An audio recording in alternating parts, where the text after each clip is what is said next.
Imagine being born in medieval England, not into a castle, not into wealth, but into mud, into a small timber house with a dirt floor, a smoking hearth, and no certainty about tomorrow. Around 85 to 90% of people in medieval England were peasants.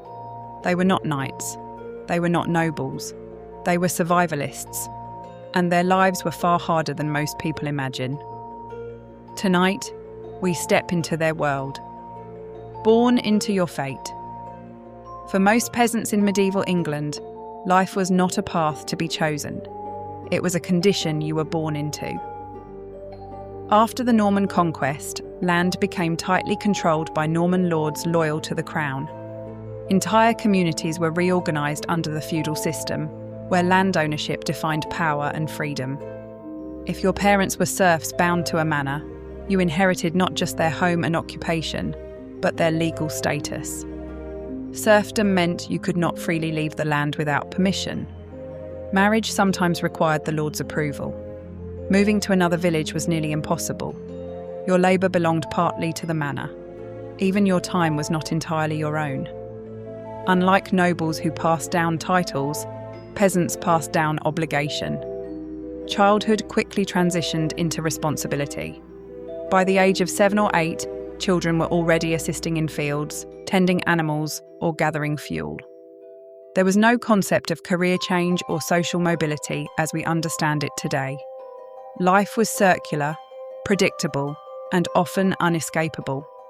To be born a peasant was to inherit a world already decided. The peasant home, survival in timber and smoke. A peasant's house was built not for comfort, but for necessity.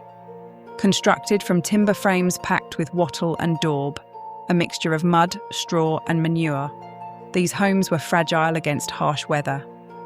The roof was thatched with straw or reeds, highly flammable and vulnerable to rot. Inside there was typically one main room. The floor was hardened earth. In the centre burned a hearth fire, the heart of the home. But there was no chimney in many early houses. Smoke filled the air and slowly escaped through a hole in the roof, coating the interior in soot. Over time, the smoke helped preserve the thatch from insects, but it also damaged lungs and eyes. Furniture was minimal. A rough wooden table, a few stools, maybe a chest for storing grain or clothing. Bedding consisted of straw mattresses that required frequent replacement due to pests. Privacy did not exist. Entire families slept in the same space, sometimes alongside small livestock during winter for warmth. In cold seasons, dampness crept into everything. In summer, insects thrived. The house was shelter, but never comfort. Work from dawn until darkness. Peasant life was defined by labour. Work began at sunrise and ended only when light faded. In spring, fields were ploughed using heavy wooden ploughs pulled by oxen. Seeds were sown by hand. Summer demanded weeding, fence repairs, and tending livestock. Autumn was the most critical season. Harvest determined survival through winter. Harvest time was relentless. Entire families worked side by side cutting grain with sickles. If crops failed due to excessive rain or drought, the consequences were catastrophic. Events like the Great Famine revealed just how fragile the system was. Years of failed harvests led to widespread starvation, disease, and desperation across England. In addition to working their own strips of land, peasants owed labour days to their lord. These were called boon works, mandatory days spent ploughing the lord's fields or repairing manor property without pay. There were no weekends, no retirement. Injury did not excuse responsibility. Survival depended entirely on physical strength and endurance. Time itself belonged to the land. Food, hunger, and constant uncertainty. The medieval peasant diet was simple and repetitive. Bread formed the foundation of nearly every meal, usually made from barley or rye rather than fine wheat. Alongside bread came pottage, a thick stew made from vegetables like cabbage, leeks, onions, peas, and whatever herbs were available. This mixture simmered in a pot over the hearth and was constantly replenished. Meat was rare.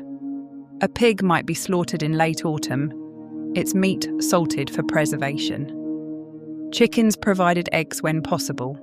Fish supplemented diets in certain regions. But for most of the year, protein intake was limited. Nutrition fluctuated dramatically depending on harvest quality.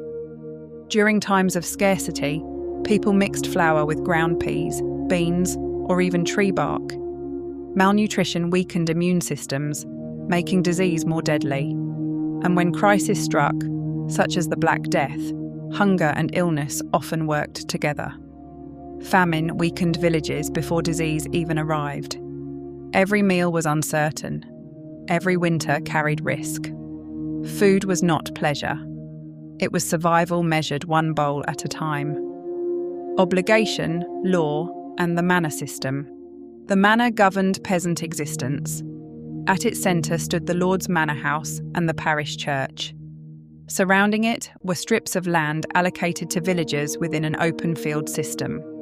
Peasants owed labour services, known as corvée, working the Lord's domain land several days per week.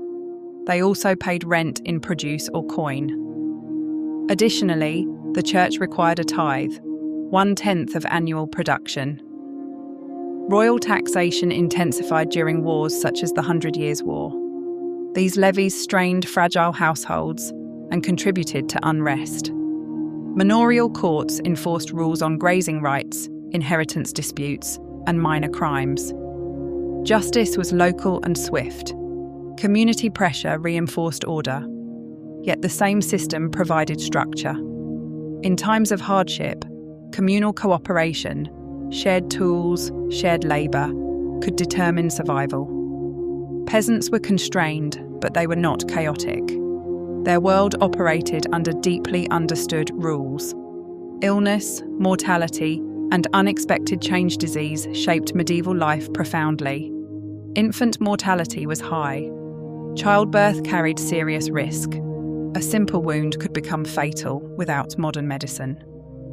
The arrival of the Black Death in 1348 killed perhaps 1/3 to half of England's population. Villages were abandoned, fields went unharvested. But paradoxically, catastrophe altered social dynamics. Labour shortages meant surviving peasants could demand higher wages. Some left manors seeking better terms. The rigid system began to crack. By the late 14th century, tensions erupted in events like the Peasants' Revolt, when commoners marched on London demanding reforms. Peasants were not merely passive victims of history.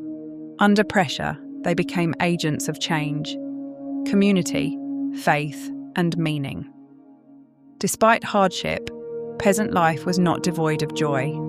Seasonal festivals punctuated the year: harvest celebrations, saints' feast days, May festivities. Music, dancing, storytelling, these moments strengthened bonds. The parish church stood at the heart of community identity. Faith offered explanation for suffering and hope for salvation. In a world of uncertainty, belief provided emotional stability. Marriage united families economically and socially. Kinship networks created safety nets. Shared labour built resilience. Life was fragile, but not empty. We often see medieval England through castles and crowns, but history was carried on the backs of peasants. They built the roads, they harvested the fields, they endured the winters. Without them, there would have been no kingdom. But now I want to ask you, do you think you could survive as a peasant in medieval England, living with uncertainty, hunger, obligation, and no guarantee of tomorrow? Or do you think modern life has made us forget just how fragile survival once was? Let me know what you think in the comments below. I'd genuinely love to read your perspective. If you enjoyed stepping into this hidden side of history, make sure to leave a like. It truly helps the channel grow. And subscribe so you don't miss the next journey into medieval England. Their world was harsher than we imagine, and we are only beginning to uncover it.